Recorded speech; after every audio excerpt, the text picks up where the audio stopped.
to Bader. 17 to 14. Cowboys out in front. Starr begins the count. Takes the snap. He's got the quarterback sneak, and he's into the touchdown, and the Packers are out in front. And the Green Bay Packers are going to be world champions.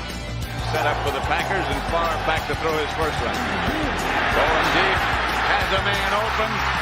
Andre Rison does the dance in, and Favre got settled down in a hurry. That is the way to settle down. Got hit there, 3rd and 1.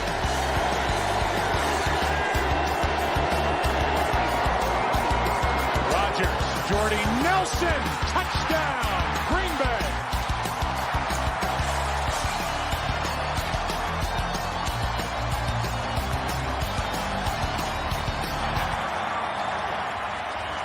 The title is back in town. The Green Bay Packers are world champions of football.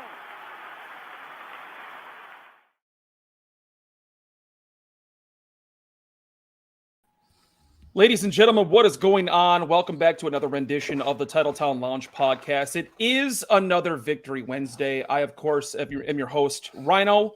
You can find me on Twitter at Sports Talk Rhino. This handsome devil to my right is Brandon. You can find him on Twitter at Brandon_Snide. The podcast itself you can find on Twitter at Titletown Lounge. It is a somber Victory Wednesday. I wish it was a little bit more positive today. We did get the news that, of course, Aaron Rodgers will be out against the Kansas City Chiefs. He did test positive for COVID-19. So we will break down the news and all of the allegations that we have been seeing, of course, across all of the dark web. We're not going to touch on the great victory that we saw last Thursday against the Arizona Cardinals. It was about a week ago, so you guys have already unpacked that entire victory. Just very quickly, probably the best victory so far of Matt LaFleur's short career. Brandon, you could probably agree with that. Easily. One of the best victories, probably a top 3 victory of Aaron Rodgers' storied career as well. So a fantastic victory, but that game was, like I said, a week ago. We are going to preview the game against the Kansas City Chiefs. Of course, Jordan Love is going to be the starting quarterback in that game, so we will dive into that as well. But first, the news that Aaron Rodgers did, of course, test positive today for COVID-19. Now, there's a lot of controversy swirling around this story because when Rodgers came back in August, he did tell the media that he was immunized. Now, I personally believe that he used that word strategically. It was calculated because he knew that he was not vaccinated. The NFL knew that he was not vaccinated. The Green Bay Packers knew that he was not vaccinated. I personally believe that he did not tell the media that he was unvaccinated because he did not want to deal with the backlash from the fans. And the perfect example of that is what you're seeing today. This entire fan base, not the entire fan base, I apologize. The vast majority of this fan base, especially on Twitter, has been ripping this man to shreds over his decision to not be vaccinated and to seek alternative measures of making himself healthier in the fight against COVID-19. Brandon, what the hell is going on? What are your thoughts so far on this situation? You know, Rhino, it's a pleasure to be back. What a win Thursday. It was fun. Victory Friday has a different feeling to it than Victory Monday. It does. Or Victory Tuesday. Friday was a little rough for me at work, I can tell you that. Yeah, it was a great game. It was such a I picked him to lose. I'm going to eat crow today. If you guys tuned into the show last week, you are aware that I picked them to lose, and I said I would come on here and gladly eat the crow, and I absolutely will. They 100% proved me wrong. It probably should never have gotten to be that close of a game at the end. Aaron Jones probably should have scored a touchdown, or the play calling. You could have had a debate about it. Whatever. Enjoy the victory, then you move on. Rhino, going back into April, when it was April 29th, when Adam Schefter broke the news on national TV that Aaron Rodgers didn't want to be in Green Bay for months. Us as fans all across the globe were dragged through the mud. We just were. Yes. Everybody was making fun of us, making fun of Rodgers, the only one Super Bowl, blah, blah, blah, all that stuff. And we were dragged through the mud. And then he showed up for training camp and things were okay. Back to kind of normal. He dragged the organization as well. Aaron Rodgers, he did through the mud and name dropped a handful of players that he was upset about their release or cut or trade, whatever the case was. And then we got to the regular season, and then it was week 1. And then you were like, okay, we're back to football. We can shut up about the drama and what he wants to do. He reworked his deal. He's back in Green Bay. Things are okay. And then they go and get blown out by Jameis Winston and the New Orleans Saints in Jacksonville, which was probably a home game for the Green Bay Packers. And a humbling loss. A humbling loss. And since then, rattling off 7 wins with multiple all-pro players not in the lineup. Za'Darius Smith, David Bakhtiari, Jair Alexander, Za'Darius Smith, all those guys not in the lineup. And then you add in multiple other starters, sprinkling them in here and there. And they've overcame it, week after week, whether it's an ugly win in Cincinnati where Mason Crosby misses 5 field goals, or it's a dominated win against the Lions, whatever it was, they've overcame every obstacle. And then the news breaks this morning that Aaron Rodgers is, tested positive for COVID. When Kurt Benkert tested positive initially, and I think you mentioned it as well in our group chat, we were fearful right away because we're like, well, crap. Like, we just got over Joe Barry and Devontae Adams testing positive, and then Alan Lazard, he was a close contact, so he wasn't in. So we were like, well, now what are what's going to come of it, with Kurt Benkert? And then obviously 2 days later, Aaron Rodgers tests positive, and the whole, am I vaccinated? Am I not vaccinated? I don't care. Personally, I know it's going to turn into a political discussion because that's unfortunately where we are as a society. I don't care if you're vaccinated or not vaccinated. I think the problem with Aaron Rodgers and the scrutiny that he's facing is that he kind of evaded a little bit of that question when Ryan Wood of the Green Bay Press-Gazette asked him that back on August 26th, prior to the regular season. And again, there's a couple different reports. There's a report. It was deleted by Bill Michaels. Bill Michaels. Well, it's also coming. He's quoted as saying it's coming from, what's the reporter's name? Mike Clemens, who's really good. Very good. He was vaccinated in Canada, but it wasn't deemed, to be approved by the NFL. I don't know. Honestly, Rhino, I don't think we can really say a whole lot about it because we just don't know really until we hear from Aaron Rodgers. From what I understand, just real quick, not to cut you off, from what I understand, it was an alternative treatment to increase his antibodies, which I don't want to get too scientific, but if you break it down, the virus is boosting your antibodies towards that vaccination, boosting your antibodies towards the virus.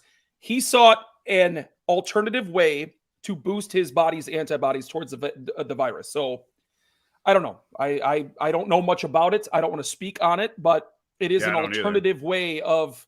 It's just real quick. My mother, my own mom, actually had the same treatment Aaron Rodgers did because she was told that she could not take the vaccine. So, and I also want to preface this, and I understand that he could have got the vaccine, in the last 6-7 months or so. When he received that treatment, at the time he was living in Canada, Montreal, with his fiance Shailene Woodley, who was filming a movie. He was not allowed access to that vaccine in Canada. At that time, it was only 65 and older that could receive the vaccine. So it wasn't like it was given the chance. I'm sure he was given the chance recently within the last 6-7 months since he's been in the United States to get the vaccine. And maybe he, whatever reasons he has, I'm not going to judge him for that. I'm not going to judge any player, just like I'm not going to judge Alan Lazard, who didn't get the vaccine and missed the game because of being a close contact. Devontae Adams has the vaccine and he missed because he tested positive. The vaccine is not obviously going to take COVID completely out of the realm of possibility. If you have the vaccine, it's a chance that you're going to get it. Unfortunately, that's just the world that we're in right now. And there have been vaccinated players who have gotten it. And they've gotten it and they've had it for multiple weeks. Malik Taylor is a perfect example. He has the vaccine and he missed 3 weeks due to COVID-19. So again, it sucks. It's unfortunate. But I'd be lying to you if I didn't tell you I was super excited for this game, because I am super thrilled for Jordan Love. So we're gonna touch on Jordan Love here in a little bit. I also am excited because I tweeted out earlier that I think this game is resembling a lot towards that 2007 game against the Cowboys, where Rodgers came in for an injured Brett Favre. I think this has the potential to be Jordan Love's coming out party. So we will discuss that here shortly. What I would like to do, I would like to get controversial. And you know me, Brandon. I don't hesitate. I don't hide from the controversy. So those of you who are tuning in, I do apologize. I respect all of your views. I do appreciate you all tuning in. But I'm going to share my thoughts and views as far as this entire COVID-19 process is concerned. First of all, let's look at the COVID protocol the NFL has instated on the teams as far as vaccinated players and unvaccinated players are concerned. And I actually have a list up in terms of what is expected out of the vaccinated and the unvaccinated. So if you are fully vaccinated, there is no daily testing required. Masks not required at club or facility during team travel. No physical distancing required in club facility with other vaccinated individuals. No quarantine required after high-risk exposure to COVID. Now, I want you to let that one sink in for a second. No quarantine required after high-risk exposure to COVID. You can still get COVID with the vaccine. We're going to go back to that. No travel restrictions. No capacity limits in weight room when fully vaccinated. That's just a handful of the list for the fully vaccinated. Now, the non-fully vaccinated, testing required every day. Masks required at club facility and during travel. Now, we have seen pictures of Aaron Rodgers wearing a mask as he's getting on the team plane. Must remain physically distanced from others in club facility. Must quarantine after high-risk exposure to COVID. Travel restrictions in effect. 15-player limit in weight room. Now, that's the one that I want to start with. 15-player limit in weight room for the unvaccinated. Now, you mean to tell me that every Sunday, these guys can be huddled up around 11 guys within a 2-foot radius? If that. They can get tackled by other guys. They can stand on the sideline with 53 other players. But when they're lifting weights, there can only be 15 players in the weight room? I mean, testing daily? If they are tested daily, the unvaccinated, and keep in mind, the NFL and the franchise knew from the start that Rodgers wasn't vaccinated, which means he has been following testing protocol. If he is tested daily, why does he have to limit himself to 15 people in the weight room? Why does he have to mask himself daily if we know that the vaccinated can still get the virus? These are protocols that make absolutely no sense to me. Now, listen, I don't want you guys to get the wrong impression. I had COVID. I am vaccinated. So I'm not sitting here trying to say this is a fake virus or it's a hoax, anything like that. That's ridiculous. This is a real virus that impacts real people. But if the government were to print off a list of the most obscure protocols and handed it out to every individual and said, listen, these are protocols you got to follow, people would follow it like blind sheep. And that's the problem that I've had with social media today after they found out that Rodgers wasn't vaccinated. They're burning this man at the cross. I mean, there are Packers fans who are turning against him like he is some antichrist. I mean, it's been that severe with people. And you look at these protocols, and how ridiculous are they? Like, yeah, he had that Halloween party. Did you see the pictures? There was like 3 or 4 people at that bar. I mean, Rodgers obviously knew what he was doing. Yes. Was his response to Ryan Wood's question calculated? Absolutely it was. Was it even a little misleading? Sure. Can you blame the man? Did you see what happened to Cole Beasley when he told the public that he was not getting the vaccination and he would not ever be getting the vaccination? They dragged that man through the mud for weeks. He got death threats because he was not vaccinated. Let that sink in. Him and his family got death threats because he refused to take the vaccination. Where does it end? I don't understand what people's obsession with taking what they see in the media and enforcing their beliefs on other people? Where does it end? Brandon, what do you think? It's not going to, unfortunately. It's just the world we live in. I don't see an end to it. People are extremely opinionated, and that's fine. That's your right. People have fought for and died for your right to have that be who you are, and I enlighten everybody to be who they are. Yeah, of course. But there's also got to be some understanding. There's also got to be some listening, and not just talking. And for a lot of people, whether it's on social media or if it's in your family or your community, wherever, there's a lot of talking and not a lot of listening. And that's the problem where we are as a society. Unfortunately, it has been that way for multiple years. It's really in the last 5 years probably has spiked due to people's feelings about who's in the presidential office. Now I know we're not a political show and we're not talking politics, but unfortunately this is all turned into that. So it's kind of you have to address it because it's one of those things. I don't think it ends, and I don't think you see an end in sight until the virus either is kind of obsolete or just kind of is there, and we learn how to deal with it. And maybe Aaron Rodgers gets vaccinated after this. Again, I could care less. I don't care who's vaccinated or who isn't vaccinated. I know people out there are going to sit there and say, well, you do it for your neighbor. You do it for, people that you love. And that's fair, and that's fine. But there's also, flu shots that people don't get. There's chemo that people can't afford. You got to have the same energy. Don't get too. Right. And you got to have there are people that refuse it. Yeah. You got to have the same energy for everything. I understand the virus, the COVID-19 virus is real and it absolutely has affected people I love.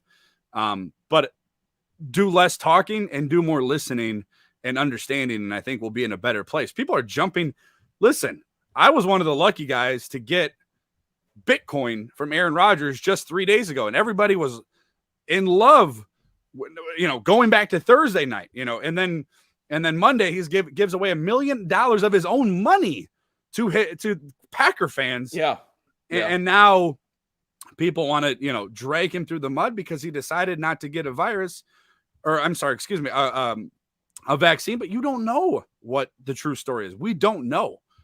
People are like, he lied. He didn't technically lie. If you follow I think it's Dr. Chow. I think that's how you say his name. Yeah. On Twitter, he used to be the doctor for the San Diego Chargers at the time. And there's another team. He had a 5-minute video that I listened to, and he broke it down. And he didn't lie. He didn't say he was vaccinated. He said he was immunized.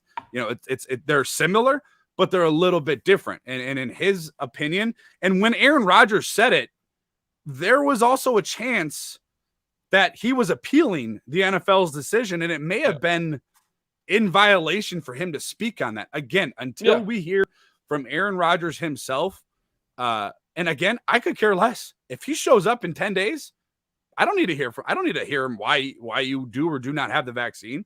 Nope. It's people's choice. And if you there's so much divide in the world between vaccines and political affiliation. I mean, you name it. Like, there's people that argue about everything. If you jump on Twitter, you literally see it every day. If you just worry about yourself, worry about your family, understand that there's people out there that have a reason for what they do or do not do, and just have a better understanding of people, and things will be a little bit better.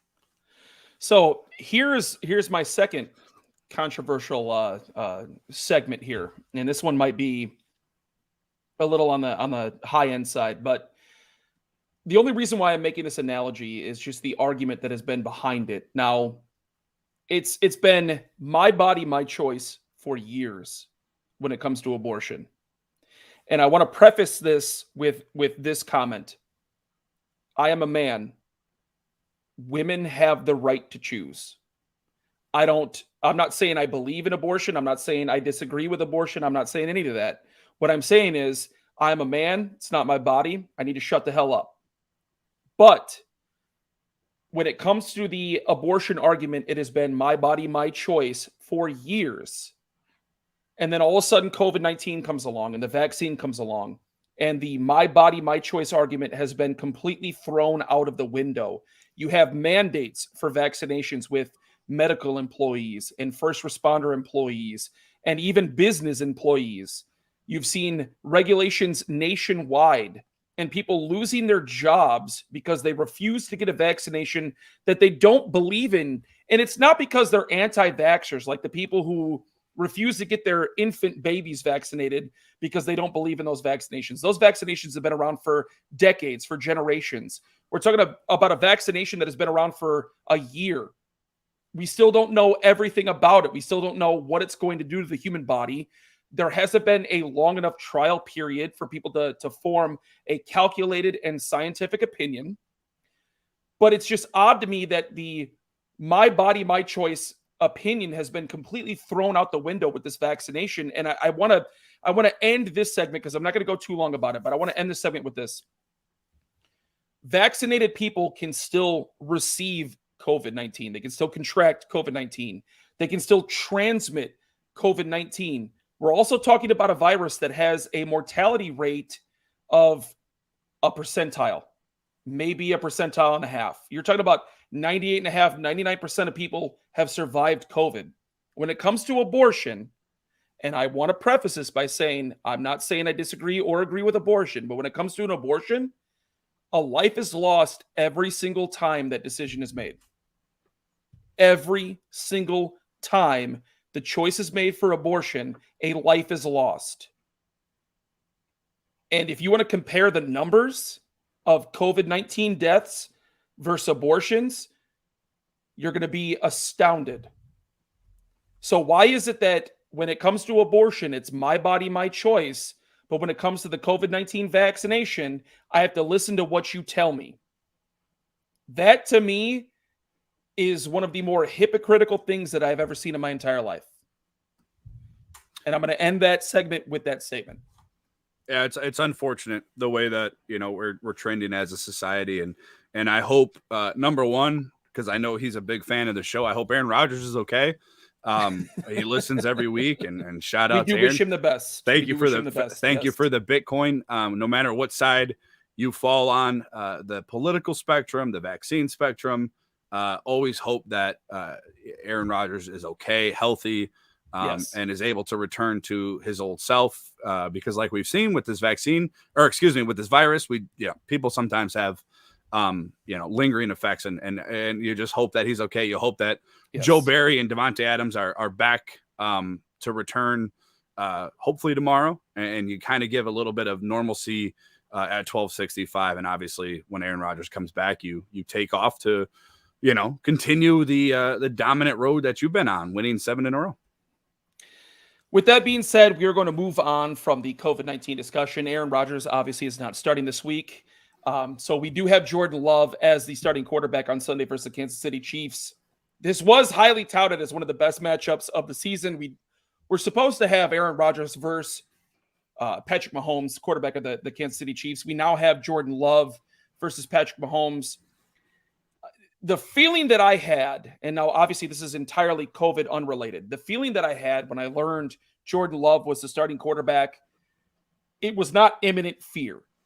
It was not, oh shit, this is automatically a loss. And we're going to dive into Jordan Love first. I am sitting here right now. I'm looking dead in the camera, and I'm going to tell you right now, I think Jordan Love is entirely capable of going into Kansas City and beating that Chiefs team. And there are two things that are reminding me of that. There are two things that are making me feel of that. One, obviously the Cow, and I know these are both losses before anyone gets in the comments and say, oh, they lost both those games. One, Aaron Rodgers came in 2007 against the Dallas Cowboys and almost led them back to a victory. The other game that is coming to mind right now is 2010. Matt Flynn. When Aaron Rodgers got his second concussion of the season against the Detroit Lions, they go into Foxborough. They're playing Tom Brady and the Patriots. And Matt Flynn threw 3 touchdown passes, had a great game. And honestly, the only play that really is dividing that from being a win is that 70-yard return from that offensive lineman, one of the most freak plays you'll ever see. If it's not for that return, the Packers win that game. This has the feeling, this has written all over it, a performance like those two games.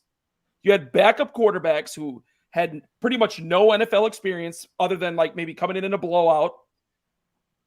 And they came in, they rallied their team, they put them in a position to win.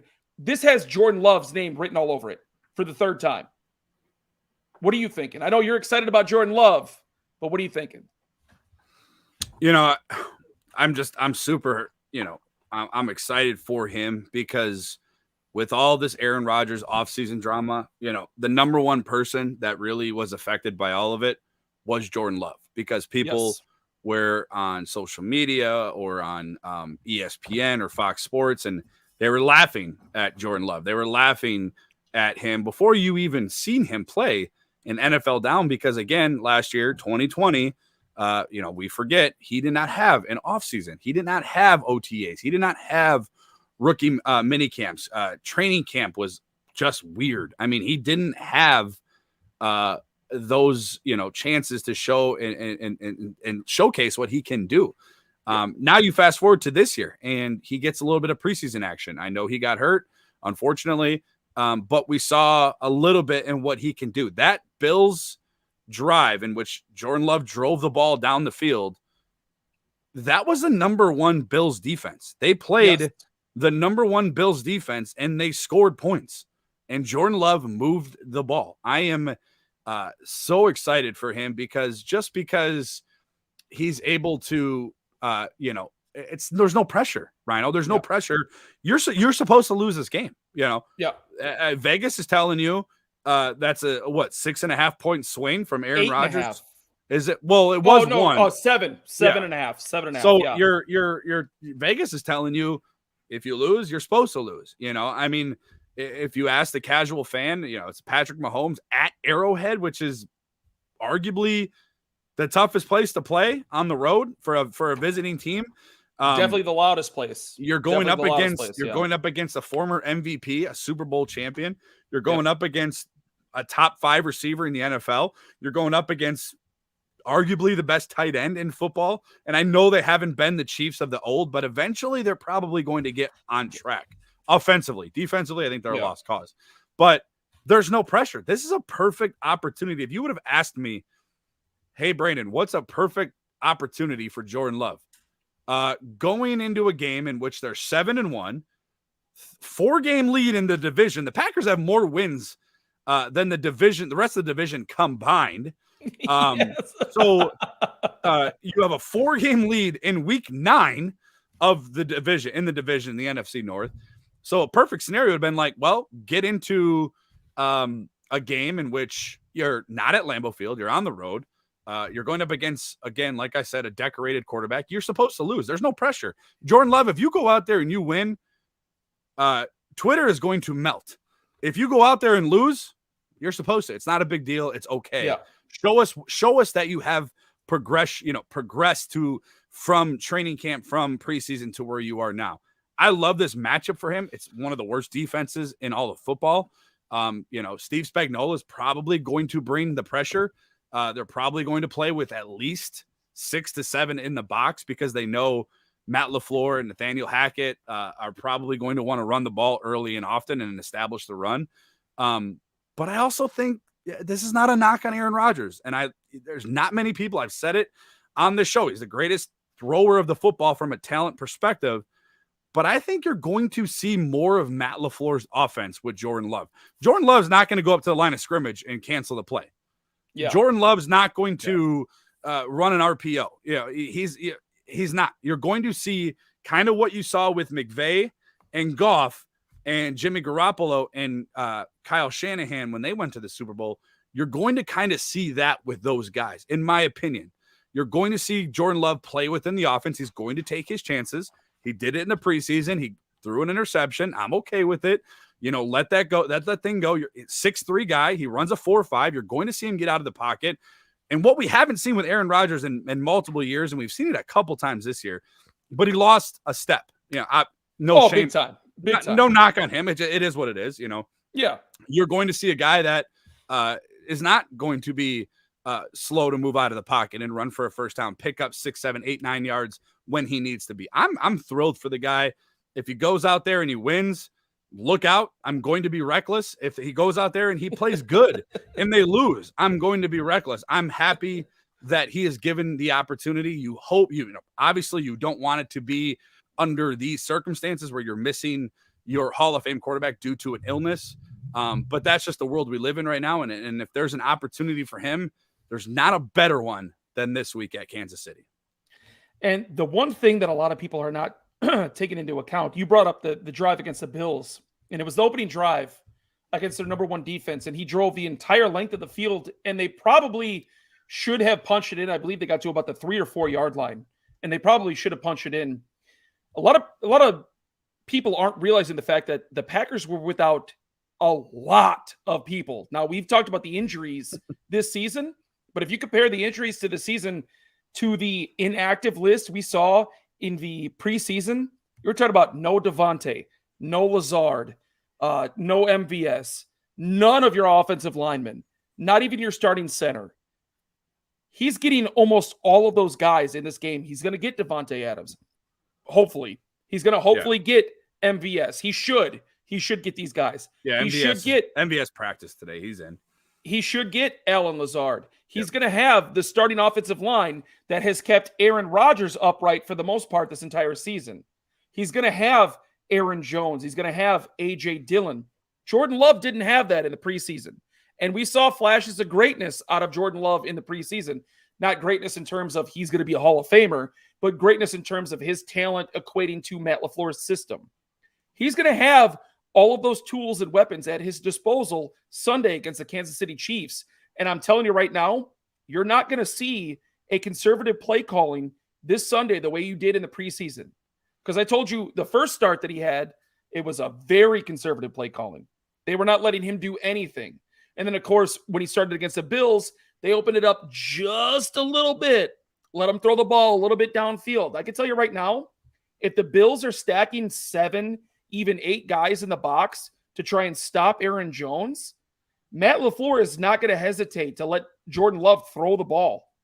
When you have Devontae Adams, the best wide receiver in the league, when you have Marquez Valdez-Scantling on the other side of the field, arguably one of the best deep threats in the league, he's going to let Jordan Love throw the ball.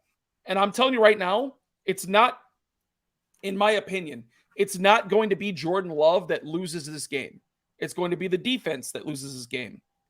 Because I can tell you right now, Matt LaFleur is going to call a very similar offense that he would if Aaron Rodgers was in this game. That's my thoughts. That's my opinion.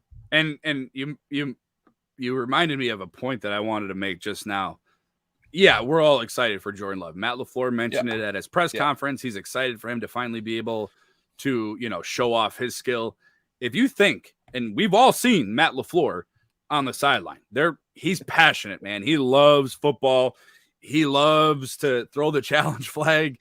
If you don't think for 1 second, Matt LaFleur in the back of his mind or at the front of his mind, these MFers think I'm only good because I have Aaron Rodgers. Because Aaron Rodgers, Let's see what Sunday is going to show, because he has 33 wins in his first 40 games in the regular season. NFL record. Yep. You could say it's Aaron Rodgers. Part of it is, but there's more to it than just one person. Well, now just real quick too. Compare the quarterbacks that the other coaches had. I mean, Don Shula. Who did Don Shula have? Yeah. Or not Don Shula, Bill Walsh. Yep. Who did Bill Walsh have as his quarterbacks? Joe Montana? So we're comparing a guy that had Aaron Rodgers as a quarterback to a guy that had Joe Montana as a quarterback. So basically, inevitably, what you're doing is you're comparing Aaron Rodgers to Joe Montana at that point, right? Yeah. And you're going, if you don't think that Matt LaFleur wants to get out there on national TV, it's Fox Game of the Week, Joe Buck, Troy Aikman on the call. If you don't think Matt LaFleur wants to show the world, what he can do with a backup quarterback. And again, this is for all you people that also knocked that pick or that draft pick. And, I wasn't a fan of it, but there was some of you in the local media in Milwaukee and that cover the Packers that took it to a whole new level. Not to, make any breaking news here, but no matter who they pick in that first round, they still get steamrolled by the 49ers that year. It's just 100%. It is what 100%. It is. Yeah. And then you fast forward to 2020 NFC Championship game, they probably should have won. And it wasn't because of who they drafted or didn't draft. Newsflash, you need a backup quarterback in the NFL. If you don't think that there are a dozen teams, and if you want me to, I could probably list them, that would love to have a Jordan Love, pun intended, on their team right now. You're mistaken. I mean, there's the Detroit. I mean, the Jets. I know they took Wilson, but he's horrible. I mean, there's teams all over that would love to have a prospect like Jordan Love. Again, and I've said it before, and Ty Dunn agreed with me. Tyler Dunn, who's been on this show, Adam, our boy Adam Jobson, he says the Titans would love to have Jordan Love. So, and I talked to Ty, and I mentioned this. On this podcast, we've had Tyler Dunn. If Jordan Love played anywhere else in a Power 5 school, Alabama, Clemson, Ohio State, Michigan, he's probably a top 10 pick. He was Todd McShay's number 3 quarterback in that draft. So, he's a prospect, but now you're going to see the guy come out with an all-pro receiver. Imagine David Bakhtiari is a possibility. They didn't protect anybody on the practice squad for the offensive line, which is a new trend because that has not been the case since Bakhtiari was on the PUP list. So I don't know if that means he's getting slated. They also referred to Elton Jenkins as left guard today, which was also new. Well, that is because when Bakhtiari comes back, odds are Jenkins shifts over to that left guard position. Well, that's what I mean. But Jenkins has been listed as a left tackle all year. This week, he's now listed as left guard. They didn't protect an offensive lineman on the practice squad this week. Those two signs, to me, point towards David Bakhtiari returning to action. Obviously, they have till the middle of next week to designate him, so they're getting close on time. I think he plays Sunday.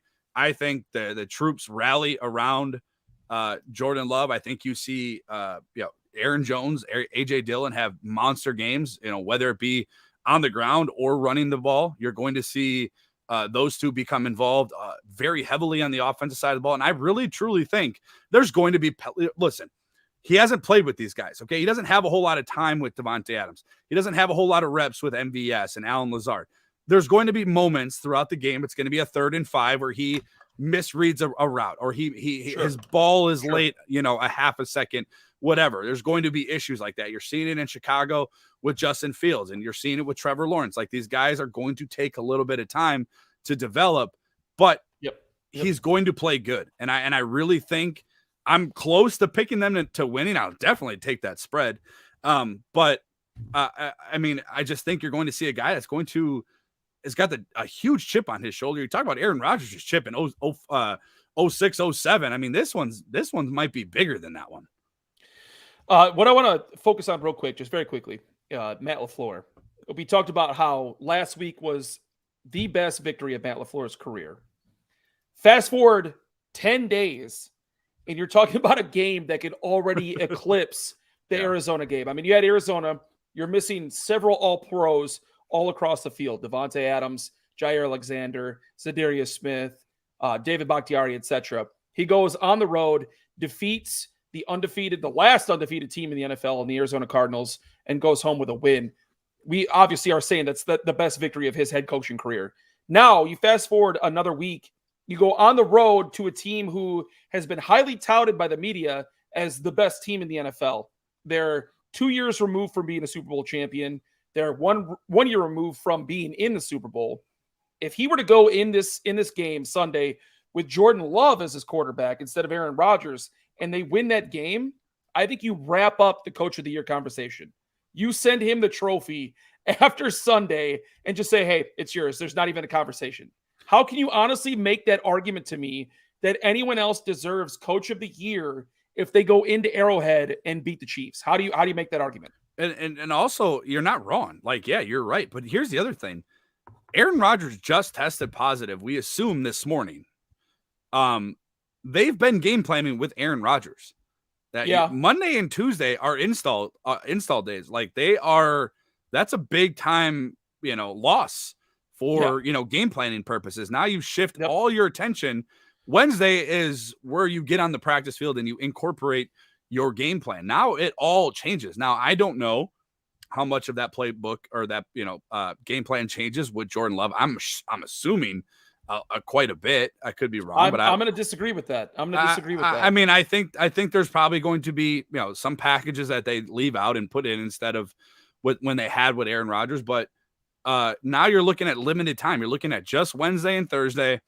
Friday is usually a walkthrough, and then Saturday's obviously a travel.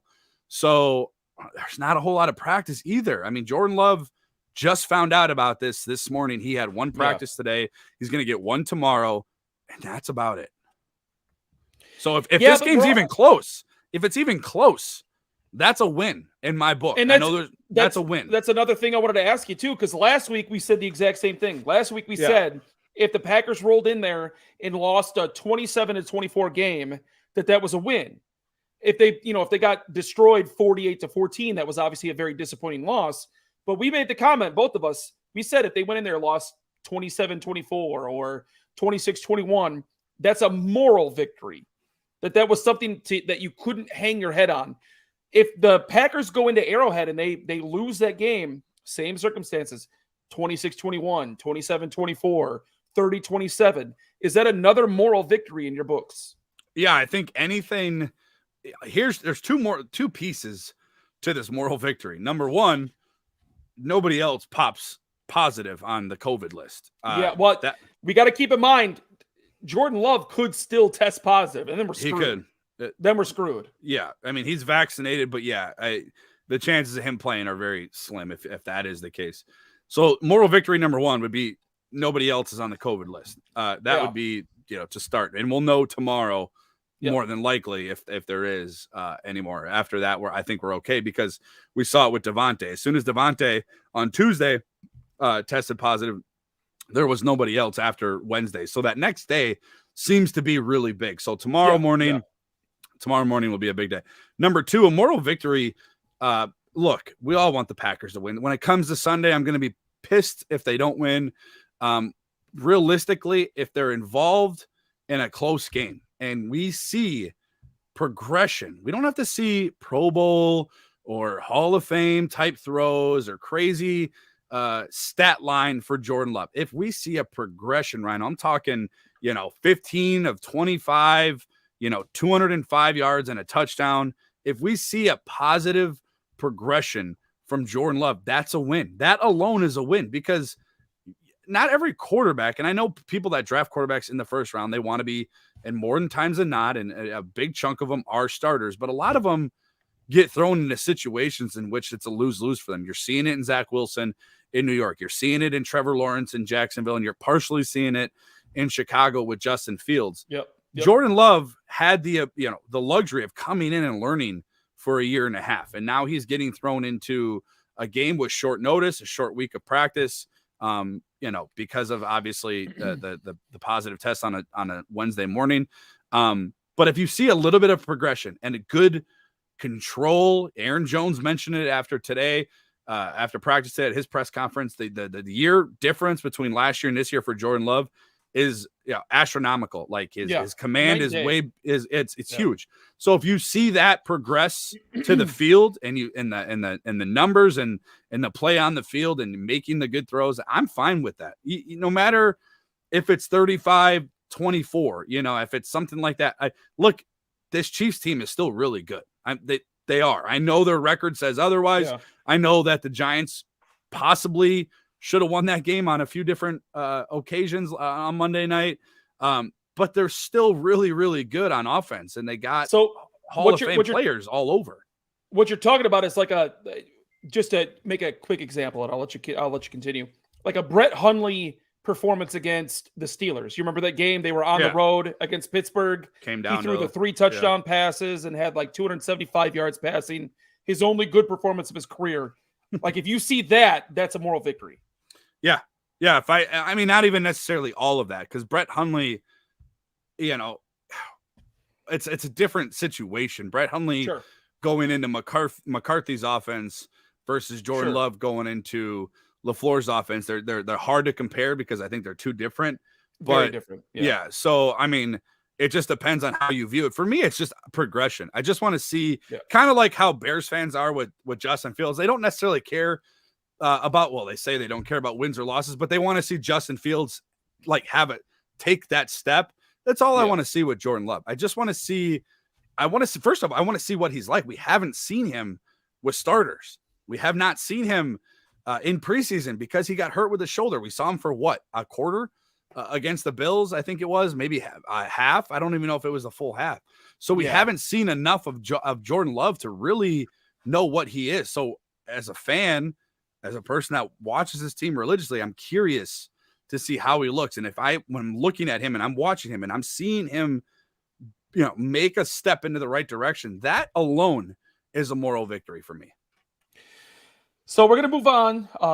We're going to do our bold predictions and then game predictions, and we'll get you guys out of here. I'm going to start it off. One thing I want to point out real quick, the Chiefs defense, we're talking about the 28th overall defense in terms of yards per game allowed, 25th in passing, 22nd in rush, and 25th in points per game. Now, one thing that we need to keep in mind with this, they've allowed 5 30-point games this season, including a blowout by the Titans. We all know that we don't have a running back that compares to Derrick Henry, but Ryan Tannehill is not Brett Favre. He's not Aaron Rodgers. So we do have a running attack that could be as effective at times as Derrick Henry. Another thing to keep in mind, Packers defense as it sits today, 7th overall in yards per game, 6th overall passing, 9th overall in points per game. The best offense is a good defense. Now, obviously, the argument has been the best defense is a good offense. But at the same time, if you're allowing your team more opportunities, you're stopping guys, you're allowing the ball to go back to the offensive side, you're going to have more times to score. My bold prediction on the offensive side of the ball is Jordan Love leads this team to a victory. And this is obviously going to, go into my game prediction. I think Jordan Love gets the job done. I think he does enough. I'm not saying he's going to have like a perfect quarterback rating or, he's going to throw for 350 and 5 touchdowns. But I think Jordan Love does his part and wins this game. I mean, we've seen a couple questionable games from Rodgers, the game against the Steelers, the game last week against the Cardinals. I could see a game like that where he's got like a 90 quarterback rating, where he completes about 63, 64% of his passes. He gets, 225, 230 yards passing, a couple touchdowns. But I think Jordan Love wins the game. That would Twitter would have to come find me and take me off their app because I will be living on there with all kinds of receipts. No, that's a good one. I could see it. That's the thing. Just it's an exciting game because you just don't know. You don't know. Yeah. We don't know. As much as it's either going to be one or the other side of the spectrum. It's either going to be really good or really bad. And as much as people want to sit there and say he sucks, you don't know.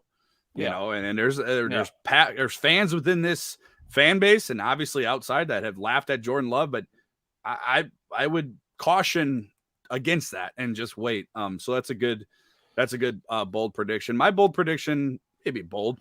Allen Lazard is the leading receiver for the Green Bay Packers. And it's not Devontae Adams, it's not MVS, it's Allen Lazard. What I think is going to happen, and not this is probably obvious. Devontae Adams, if he plays, pray that he, makes it back tomorrow. Yeah. Is probably going to get bracketed all game long, double team, maybe triple team. And Allen Lazard is going to be that security blanket, so to speak, for Jordan Love. Yeah. Allen Lazard doesn't run deep routes. He's not burning down the field at 4-3 like MVS, and obviously won't draw as much of attention that Devontae Adams will. So I think you're going to see Allen Lazard, have a lot of opportunities to catch a lot of balls, and I think he's going to lead the Packers in receiving yards on Sunday. My defensive bold prediction. Now, last week I said that they would have 3 turnovers against Kyler Murray. It was close. They had 2. Should have been probably 3. Should have been 3. They had so 2. many chances. They had the pick to end the game, and they had the fumble. but I was close. My bold prediction, once again, I'm going to run it back. You're going to see 3 Patrick Mahomes interceptions. This is a guy who has obviously been playing horrible. He's got, 13 interceptions in his last 11, 12 games. He's thrown a pick every game this season. So I don't know if he's injured. I don't know if he's just off his game. I don't know if Andy Reid is calling a different offense, but he is obviously not playing Patrick Mahomes style football. And we've talked about this briefly at times. He might be looking for the home run play. He might be looking for guys that aren't as open as he thinks they are. But I think he's going to throw 3 picks against this Packers defense. Yeah, I mean, that's an opportunistic defense, man. They've very much so. They've answered the bell all year and kind of shut myself up after week 1 and kind of everybody in the NFL. Yeah. I mean, they've been stout, and credit again to Joe Barry, credit to Brian Gutekunst. I mean, obviously they have an idea of what they're trying to accomplish. So that's a good one. Mine, again, kind of bold, kind of not, but I think this week, look, Kansas City doesn't run the ball. There's 2 reasons. Number 1, they don't want to. And number 2, their number 1 running back is out, Clyde Edwards-Helaire. So they don't really 26%. Yeah, they don't really have a running attack. So you're going to see Mahomes drop in the coverage drop in the pocket a ton of times. So my bold prediction is that Rashawn Gary is going to have a career game. I think you're going to see 2 to 3 sacks. I think you're going to see a forced fumble, maybe a fumble strip sack. You're going to see him be disruptive. Orlando Brown is not the tackle that Kansas City thought they were probably getting in the offseason. He hasn't really panned out for them. No. So I think this is a game where Rashawn Gary is like so close on so many. Yeah. He's been right there. Right there. Like he's so close, which I think this week is the week where, look, they're going to know as a defense, you don't have Aaron Rodgers on the other side of the ball to go down the field. You're going to have to create some turnovers, give Jordan Love good field position, give this offense a good chance to score easy points. And I think that Rashawn Gary is going to lead that way. I'm not going to do a special teams bold prediction just because it's the Packers special teams. Just make the kick. Good. Yeah, there you go. Make a field goal. There we go. There's make the field goal, and when you kick the ball off, Crosby, just kick it to the back of the end zone for the love of God. There we go. There's our bold prediction. We're going to go into game predictions before we end the show. I am going to once again predict a Packers victory, and I am saying 28-26 Packers. I think Jordan Love puts them up late, and the defense is once again opportunistic and stops Patrick Mahomes from driving the field and taking the lead late. 28-26 Packers. I hope I'm eating crow again. I just can't.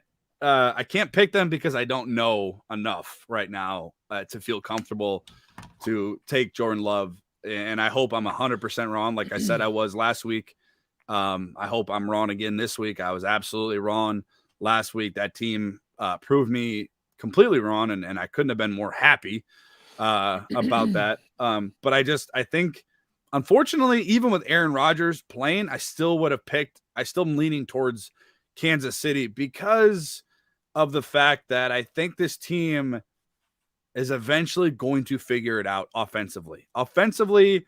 Especially at home. I think they're right now they're too good, man. Like they got too many players on that offensive side of the ball to not throw up 30 points every game. I mean, really outside of a running game, but the Packers have been able to limit the deep plays. That's obviously going to be important because that's really all Tyreek Hill wants to do. It's all really Patrick Mahomes wants to do. You see him all the time continuously looking downfield. He wants to make that big play. The Giants should have probably had another 2 interceptions in that game and just couldn't come down with the interception. But I think this is a perfect opportunity for Kansas City. Now you could flip it around and say, well, all the pressure is now on Kansas City because they should win. So I could see it flip that way. But I think this is the week where Mahomes has a better game. I think you see a 300-yard, 3-touchdown performance out of Patrick Mahomes. I think, look, and you know this just as well as I know, Packers suck at covering tight ends, and they always have. Yeah. And you're going up against probably the best one in the NFL in the last couple of years, outside of maybe George Kittle. But Travis Kelce's probably going to have a big game. You're talking 6 for 100.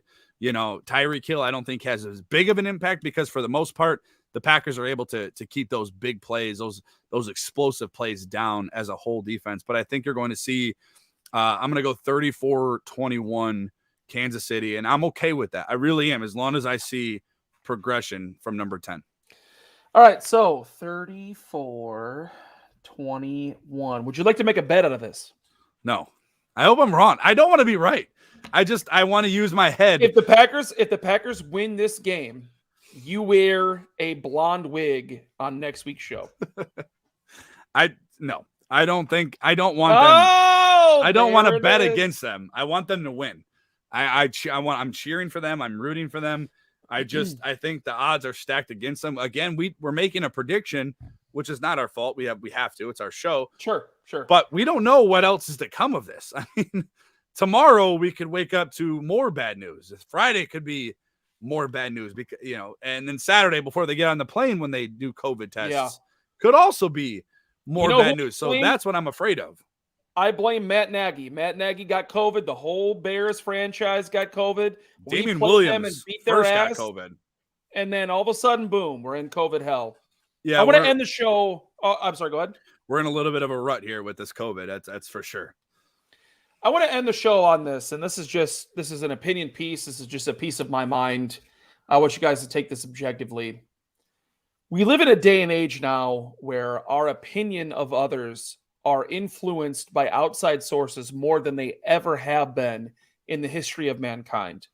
We allow media to shape our view of the world more than ever. Whether you watch CNN or whether you watch Fox News, it doesn't matter. I hate both of them.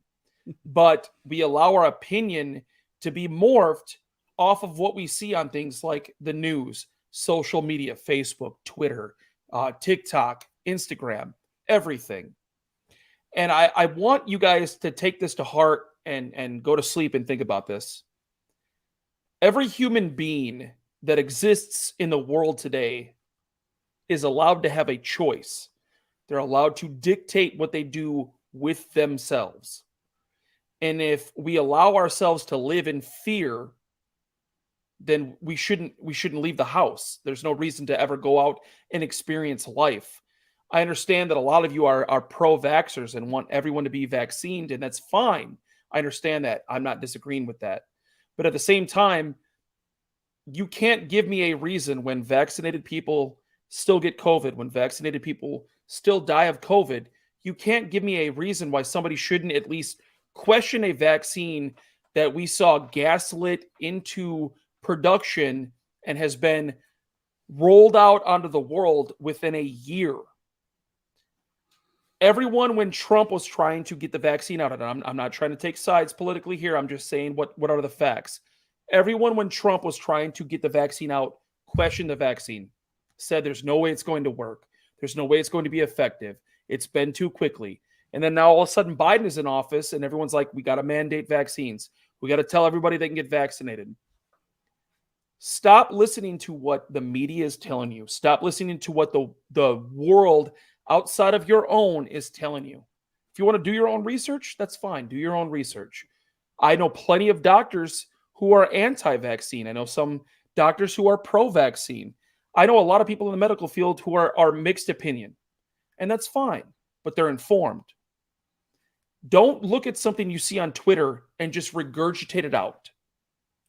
Don't look at something you see on Facebook and just regurgitate it out. This is the problem with today's society, is we don't do our own research. We don't do our own due diligence to get all the information that we need to have. We see somebody else say something, and then we got to copy that and say it ourselves. There's no reason why a grown man who has been a lot of people's hero for 16 years should be ostracized the way that he has been this afternoon and late this morning. It's very disappointing that this fan base has dragged this man through the mud and under the bus the way that you have. Like Brandon said a couple of minutes ago, You guys were loving him when he gave away $1 million of his own salary on Monday. And then come Wednesday, you all hate him. I've seen tweets of people saying, oh, I'm never wearing my Rodgers jersey again. Oh, I'm so disappointed with Rodgers. Oh my God, I can't believe he would ever do this. Really? The man can't have an opinion of his own. The man can't have a decision of his own. He has to do what you want him to do. That's not fair. We all have an uncle or an aunt or a cousin that doesn't want to get vaccinated. My own best friend in this podcast, Brandon, who I love with all my heart, doesn't want to get vaccinated. I am vaccinated.